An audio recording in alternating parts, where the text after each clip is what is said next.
Welcome to Do You Ever Wonder? The show that brings you answers to many of the questions that you may have, but with no one to ask. Do You Ever Wonder is hosted by Mike Haltman, CEO of Hallmark Abstract Service, who, like you, has always been deeply curious about a wide variety of topics. Each week, Mike will be speaking with guests who are leaders in their field and who have inspirational stories to tell. So now, sit back and enjoy the show. Well, hello everyone. My name is Mike Haltman, and welcome to another episode of Do You Ever Wonder? Today we are very, very lucky. We have with us can I call you a real estate icon yet? That would be great. That would be great for my brand. Yes, please. Done. All right, so we have a real estate icon, Jennifer Djurkovic. Did I pronounce that correctly? You actually didn't butcher it at all. Thank you. You know what? Well, to tell you the truth, and Jennifer is the CEO of Djurkovic Investment Properties, but I did listen. You've done these things before, and I listened to a couple where I heard the host pronounce your name. So I did my research before I came in here. But welcome. It's really a pleasure to have you. I'm trying to go down the list of Massey Knakal disciples, of which you are one, and I can't think of a better one. So we will, let's get started with your background. You come from a real estate family, and I know it's a real estate family of the traditional type, not of the, I guess, not of the Donald Trump type. It's more of a true American success story. Tell me a little bit about that. So my dad actually immigrated from Croatia, and him and his brothers, he has 5 other brothers, and there was a program in 1968 through the Catholic Church that if they lived in Italy, they lived in Rome, that if they worked there for a year, they could come here legally and get citizenship.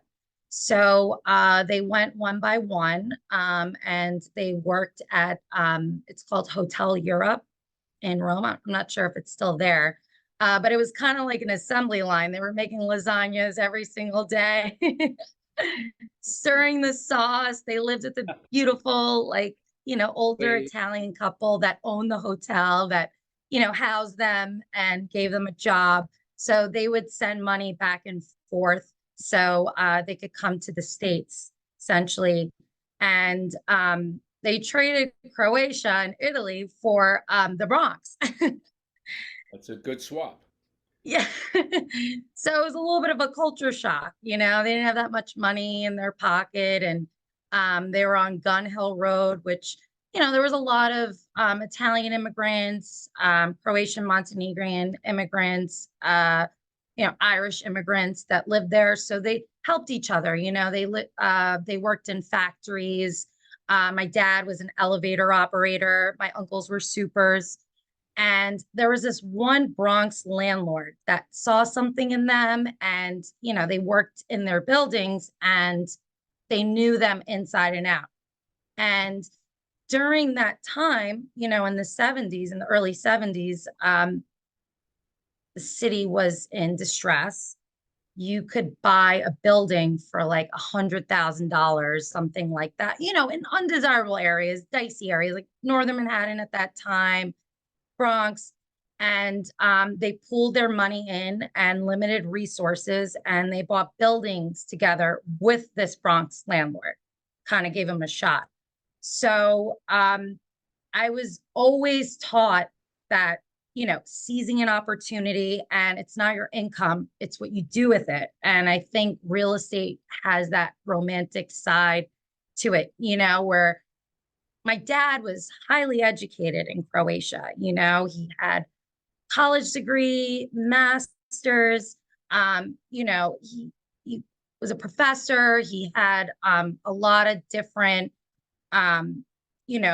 degrees that he should have, had a solid footing here, but it doesn't transfer over. So it's kind of like a clean slate. So you're like cleaning at a factory and you're like, wait a second, I'm I'm educated, so I Well, think real they estate gives them that chance to, but they get back also up. brought something else with them, which is a work ethic, which is the desire to succeed. And they took their education. I think helped them. They took the bull by the horns. They took an opportunity. They seized it. And are they still involved today? My yes, they still have those buildings. My dad actually passed away from COVID in, yeah, early on. I know. I mean, years ago I couldn't even speak about it without choking up, but um it was, he passed away April 2nd, and it was very, very hard because we couldn't even go to his funeral Right. because there was that only 10 people could be there. And then a week later, there's all these protests in the city. So I, we couldn't even visit him in the hospital. So it was a very weird, Horrendous. um, yeah, time. But trying to live in his honor, and I'm first generation, and my dad always told us, I never went to jail, I never got a parking ticket, so I don't want to hear it. If you end up in jail, I'm not your first phone call or your last phone call. Don't Really call me. Figure it out. believed in discipline, Exactly. Yeah. which is another great thing. The work ethic is great, the discipline is great, and then you end up raising good kids. And I don't know you that well, but I would say you're a good kid. Thank you. So Thank now, you. We all ended up going to, finishing college, and we all work. And so again, we're trying to just live in his honor. So, that, that's fantastic. So when you left school, you went to the Real Deal?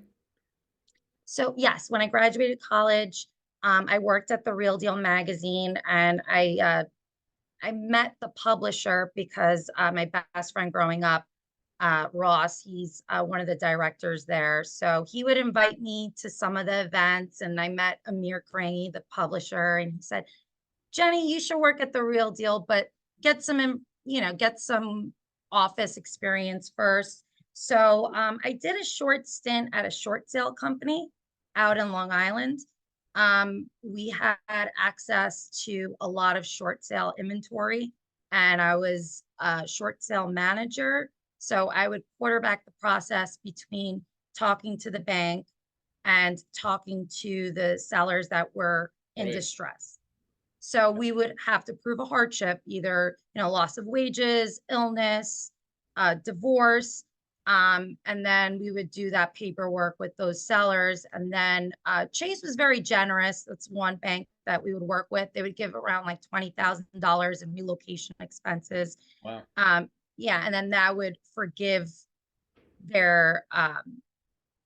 forgive their debt. Well, So I remember short sales would take a long time, and very often they would fall apart at the end, or you were pretty successful in getting them finished.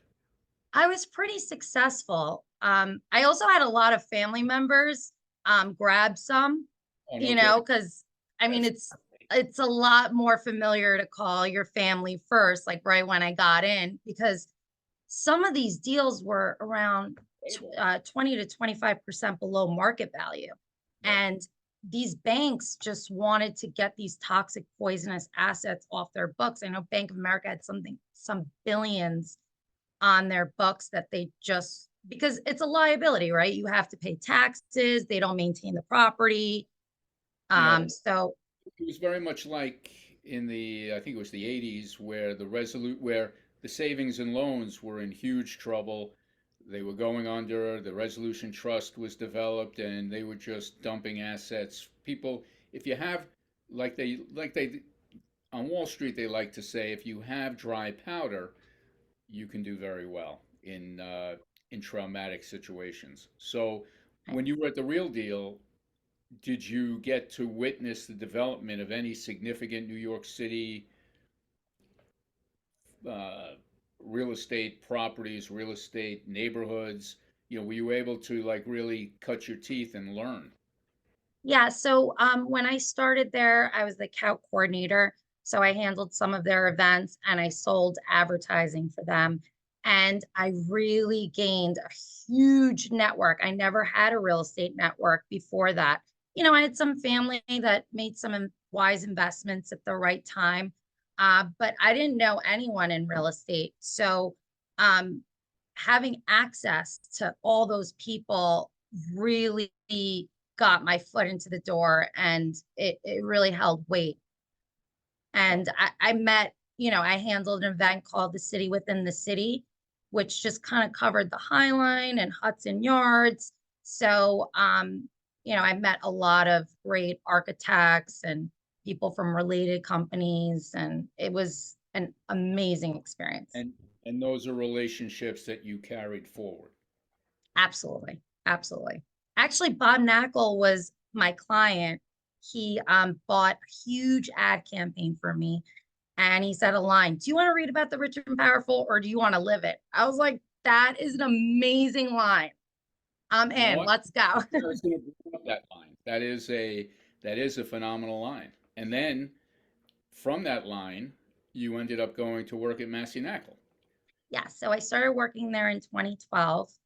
And it was the end of 2012. And I worked on Bob Knakal's team, which was a 14-person team. And they were the largest team in terms of investment sales at that time.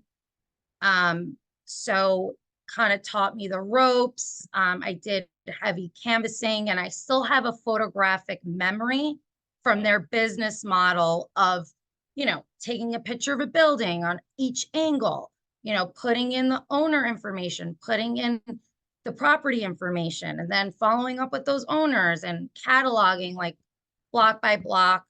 And I think it is a genius system. And That's it. not a lot of people could do that again, What was the way your, they did it. well, what was, I agree. I mean, I've had the honor and pleasure of going to the Knakal map room, and it is, I mean, it's phenomenal.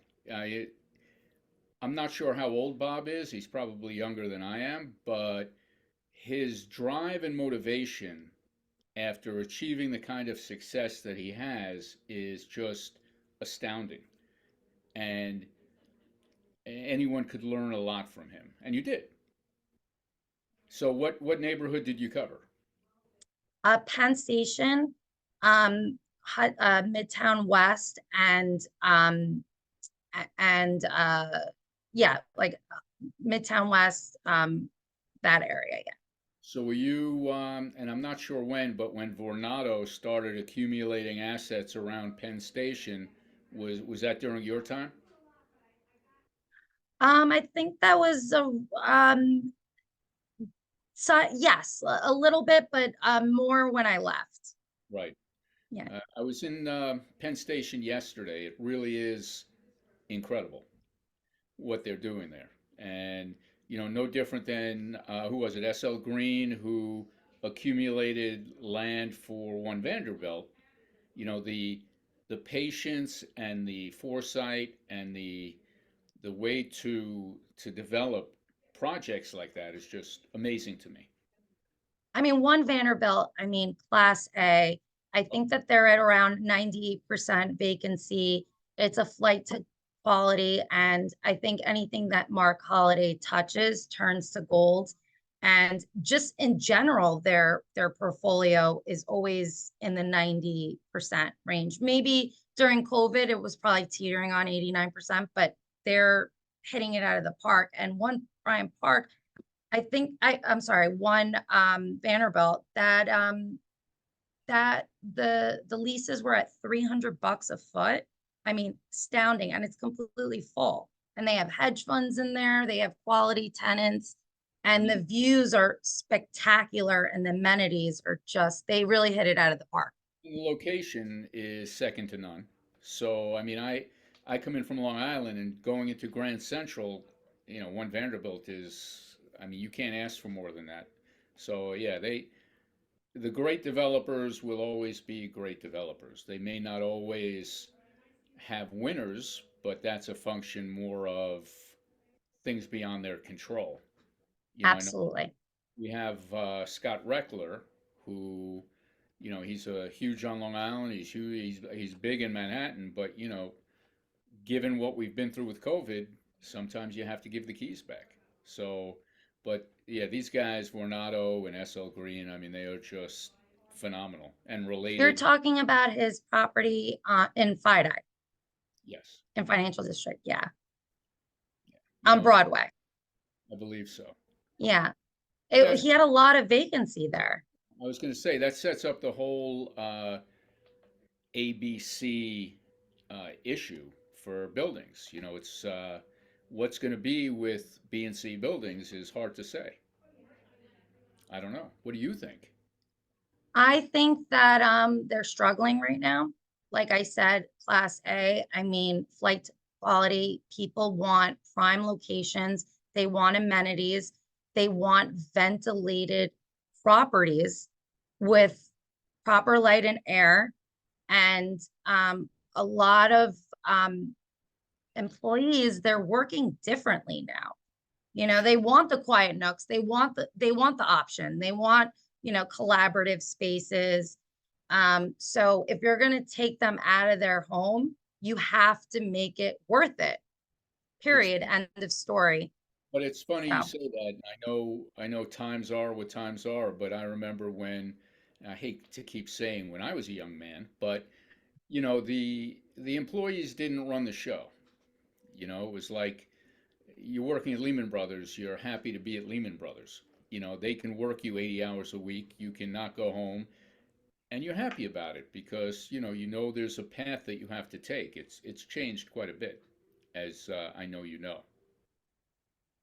But yeah, some of them they'll during COVID, you know, they lured in their employees with food trucks yeah, it's and incredible. you know, they even said a line, if you're staying at home, then I'm not going to give you the same salary. You know, I know Morgan Stanley was very stern about that. Goldman Sachs, my brother worked at Goldman Sachs. He left recently, and now he actually works at Bridge Investment Group. Um, which is the biggest real estate company I never heard of. Yeah, it's big. So what was he doing at Goldman? He did he did he worked at GSAM. Is that their where they work things out? No. They do a lot of like mutual funds and things like that. Yeah. Cool. Cool. And then he also dabbled into opportunity zones. They have an big opportunity zone fund. Oh, So great. yeah, he was very, very successful there. They didn't want him to walk out the door. Well, it's nice when Goldman Sachs wants you to stay. Yeah, exactly. Very often they show you the door. So that's Exactly. But by the way, they were very great with my family when my father was in the hospital. They, you know, all the senior guys called my brother. great. They sent food to the house every single day. They gave, you know, thousands for, you know, like a memorial or something that we could honor my dad in. And also all their resources of doctors and different countries. And my brother was pacing back and forth to see if there was anything, you know, a new drug that's about or something that, you know, could have, You know but what? yeah. You don't think of Goldman Sachs as being so paternal, but that's fantastic. That's really great. So, to move on in your career, someone I know and like very much, you moved to Ariel Property Advisors. Well, after Even so consolidated. yeah, so Bob Knakal and Paul sold their company in 2014, which is the height of the market for 100 million. And and to Cushman, and I was there for a couple of years after that. And Cushman was such a great company. I learned so much from the senior people there. They always had, you know, monthly lunches. They had women lunches, the senior women brokers there, and I thought it was a great experience. But it was a little too big for me after a while, and I was an associate broker, and that's more of a 2-year program, and I kind of surpassed that. So I wanted to kind of become my own broker, go somewhere smaller, a little bit more boutique like Massey Knakal was. So I worked at Eastern Consolidated for almost 3 years. Dawn Paris and Peter Hausberg were power couple at that time. And it was very entrepreneurial.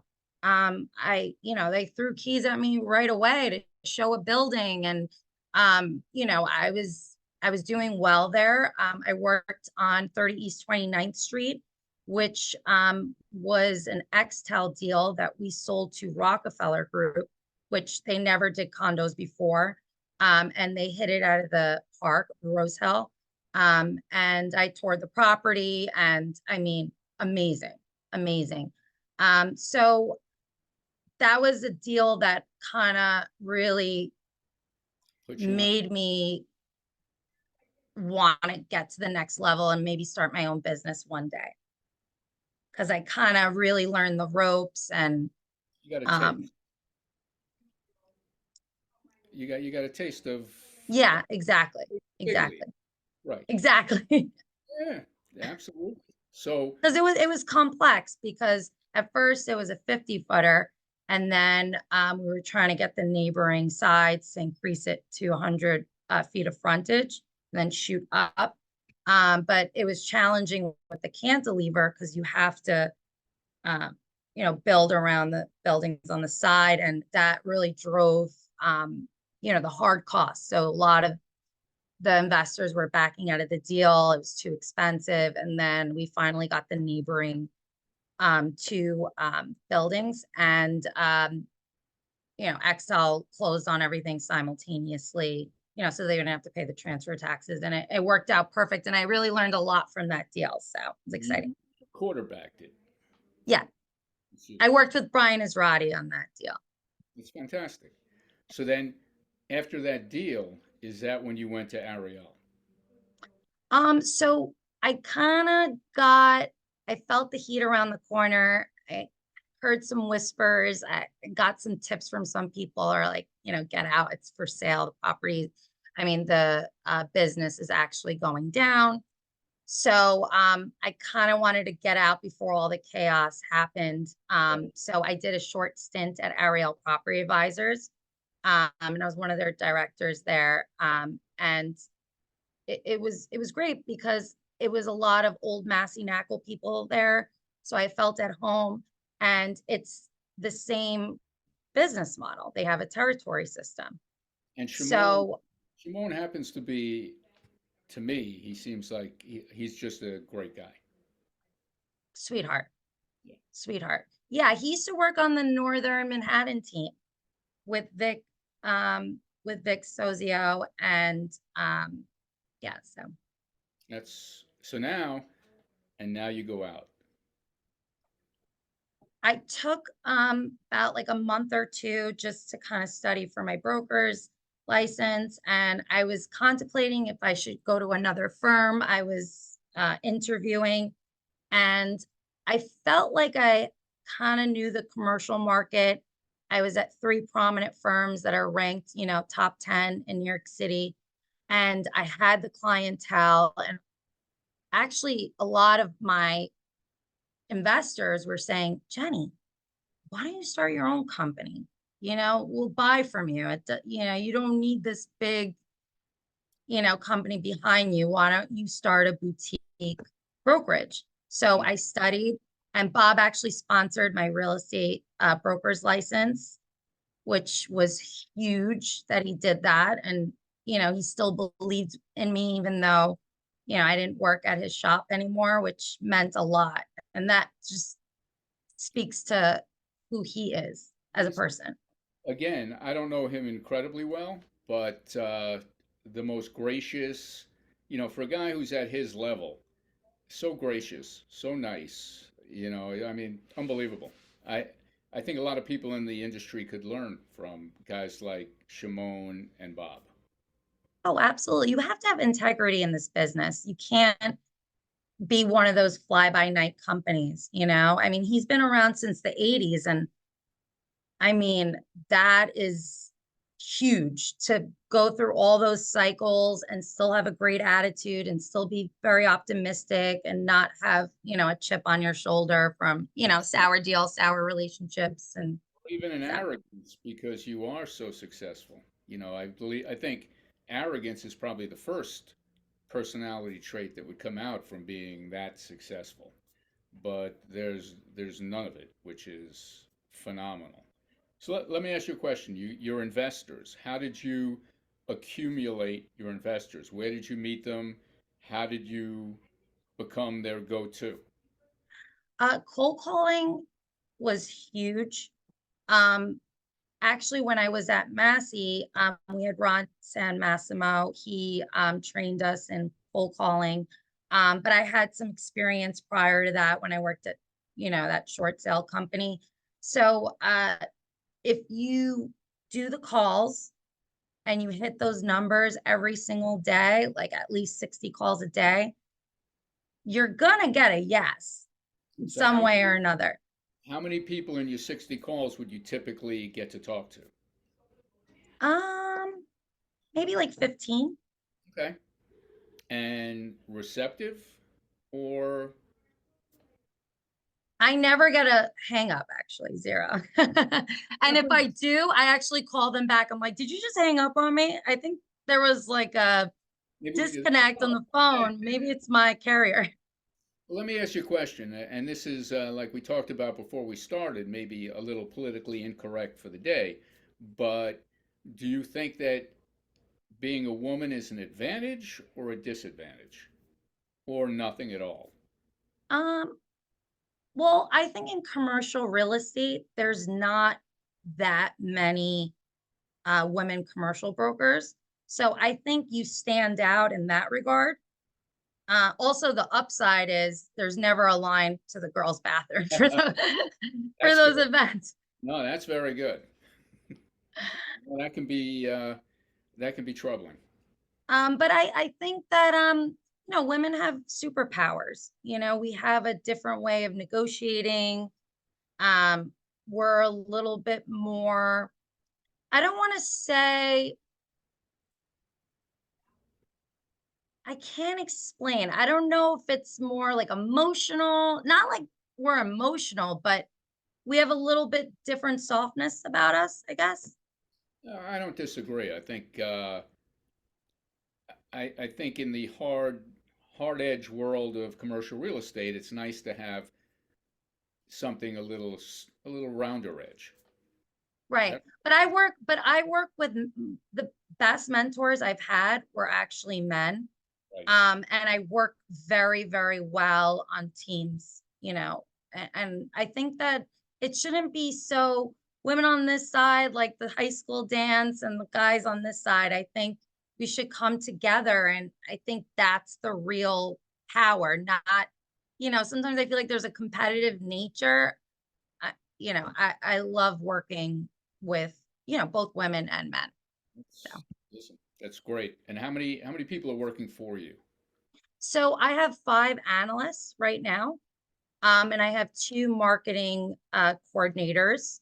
I have a personal assistant, and then I have some, a la carte, that I that do services for my company, but not it.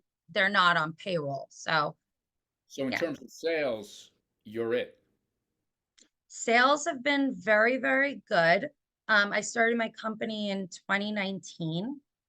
April 2019, and it was always on an upswing. I just the way I was raised, I find an opportunity in every situation. You can't just sit down, fall to the ground, and just cry that your phone's not ringing. The key to business is having customers. If you don't have customers, your business is not making money. That's true. So So you have to be in constant contact, even if they're not buying, even if they're not selling, they eventually will. And the fact that you're in front of them is a big advantage. So how often do you touch a client prospect? Once a month? Once a quarter? Around like once a month. If it's people that I don't talk to so frequently, it's probably around once a quarter. either an email or a call or a text, and just to check in.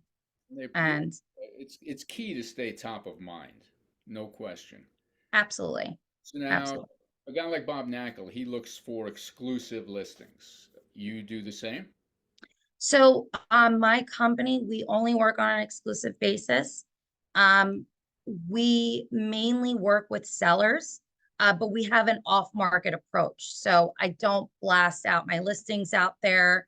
Uh, my shtick is I work with all the buildings I got, or land deals, any asset classes that I work, that my company focuses on. Uh, those properties have never been on the market or haven't been on the market for 40 years, maybe north of 50 years. So I get the clients that need extra hand holding, if you will. And I like that. I like to go over and beyond. I'm in DOB getting documents that they don't have, or I'm at DHCR getting those, representing them to get those. I do everything and everything to make sure that they're on the right track to get the right price and not lack on any due diligence materials. So. And now your analysts, they're out there pounding for potential opportunities. They're calling the building owners. Actually, I have two other people that work for me that just do canvassing, and they'll call building owners. But mainly my analysts, they're actually based out of Serbia, believe it or not. Wow. Yeah. Which is cheaper. And one of my analysts, he did 960 valuations in 1 year, and I've been winning business because it's so accurate. Wow. And they know Manhattan like the back of their hand. Actually, Ariel Property Advisors, they use their analysts are from Serbia, a lot of them. Yeah. What is it so I kind of picked up that tip from them. I'll give them credit there. What is it about Serbia? I think that they're very efficient, and they're very in tune with the New York market. And a lot of them have a graphic design background. They have, they're big on technology, and also they have all the, they can analyze the data very well. I mean, my guys speak perfect English. They were educated. They have an English they have an, they went to school, but their professors speak English, and that's their second language. So it's not like I'm dealing with people off the boat that are just trying to rack up data. They're very educated. So, and they come here, and they also canvass in New York City. So you meet them in Serbia, and then at some point or sometime they do come to New York. Yes. One of them, I'm actually working on sponsoring him to America because he's so good, and there's a little bit of like a time lag. So I'm like, I want you right next to me. That's great. So we could, attack these valuations side by side. And you are fluent as well in Serbian. In Serbo-Croatian, yes. Yeah. Yes. Wow. So that's great. And that serves you as well. Yes, absolutely. Absolutely. That's fantastic. So, but they mainly speak English. Even when I start speaking Serbo-Croatian, they're like, Jenny, let's just talk English. So they're very Americanized. That's great. Believe it or not. I was surprised myself. So, have you ever been to Serbia or Croatia? I've been to Croatia. Obviously, I spent all my summers there as a kid. But after college, I didn't really get a chance. I kind of just dove into real estate, and I was super busy. And I feel like you need like a month or two there. So it's absolutely beautiful. Yes. Yes. Have you been? I never have. You would love it. Yeah. Michael, you have to go with your family. I mean, it's like it has the same vibe as Italy. Right. Cheaper. And you could go to Italy and Croatia back and forth, and it's not too much of a schlep. So it's Schlep. beautiful. Oh, schlep. I like that. Oh, Speaking my language now. I feel like I could express myself in Yiddish better than English. I'm sure you could. Unfortunately for me, my youngest is 27, my middle one just got married, my oldest is 34. Family vacations are very hard to come by. How old are your kids? Oh, I don't have any children. Oh, okay. Okay. Yeah, So makes not it yet. all right. You know what? It's But I'm a excited. I can't wait for that day. I'm very, very excited. well, you know what? When that happens, we'll send you a, Tiffany silver spoon. Somebody Oh, did I love that. that for us with my first all those many years ago. I was a trader back then. But that's a whole nother story. So we're running out of time. So what is the future goal for your company? I think my future goal is to be and have offices in other states. I would actually love to have an office in Dubai. Wow, that's becoming I Yeah, the construction is at an all-time high. There's cranes like in every corner. yeah, They're a very efficient country, and I think there's a huge opportunity there. Miami, which I'm working a lot of deals there right now, good. and also Panama, because I think, Interesting. yeah, because it's an English speaking country. The dollar there is very strong. And I think that there's a lot of opportunity to build more there, I think. That's phenomenal. So, on social media, and again, the whole Bob Knakal JLL thing, that's a whole nother story. But he's known as the GOAT and the greatest of all time. And you keep it up, and one day he'll have to pass that over to you. That would be amazing. That would be amazing. But That would be a great real deal story. that would be. You're right.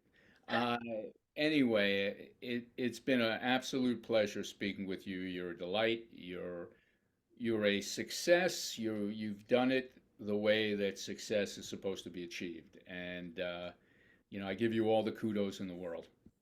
Thank you so much. Thank you. And maybe one day we'll meet in person.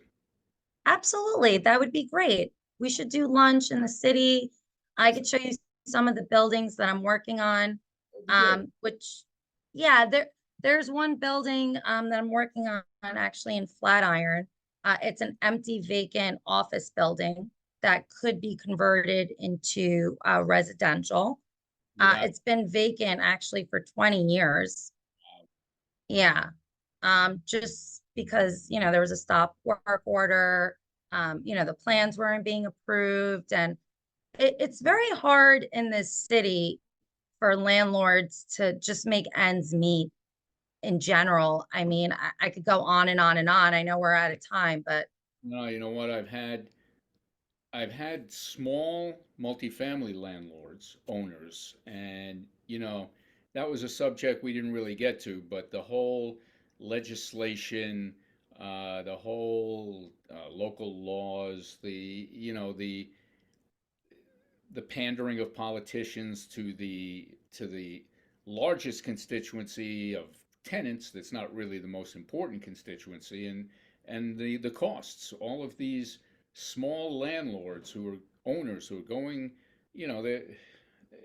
it's a horrible situation. And also they need to bring the 421A back, and obviously expired the abatement. I'm not seeing any rental land deals trading at all. I mean, little bit, but not really. I mean, condo land is trading, but it's still down 25%. And what's their incentive? Think about it. I mean, I remember when they had the abatement, developers were building 1 million square feet, over north of 1 million square feet.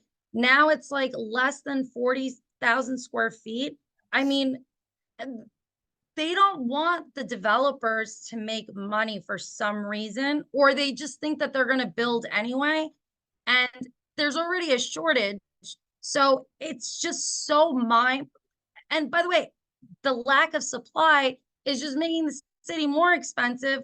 So I don't I understand. agree with you 100%. And then on top of that, you're going to, you have fleeing people. The very wealthy are fleeing, and that's just going to screw things up that much more for the people who are left behind, having to be the tax base when the wealthy, who really are the tax base, are leaving. So anyway, Right. you cut it, it's a huge issue. And a few weeks ago, I was watching something on TV about the migrant crisis, and I've always been very political. And I just said I got to run for office. I can't take it. I just couldn't take it. Of course, that didn't come to go anywhere, but no, it's very difficult. But You should, because you have a good pulse on what's going on. And I feel like maybe if anyone could do it, maybe you could convince them to kind of come to their Jennifer, senses. you know what? You can be my campaign manager. I would love to. All right, you got it.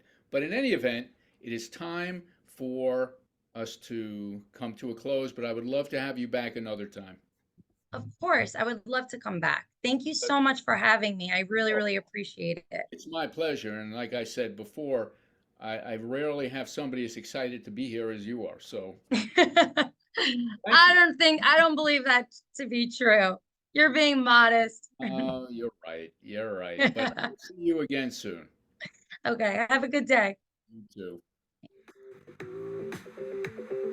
Thank you for listening to Do You Ever Wonder? And we hope that you enjoyed the show. Next week, we will have another terrific guest telling their story. And if there are any specific topics you'd like to hear more about, please don't hesitate to let us know. Our curiosity, like yours, knows no bounds. Please subscribe and like and share this episode on your social media. See you next week.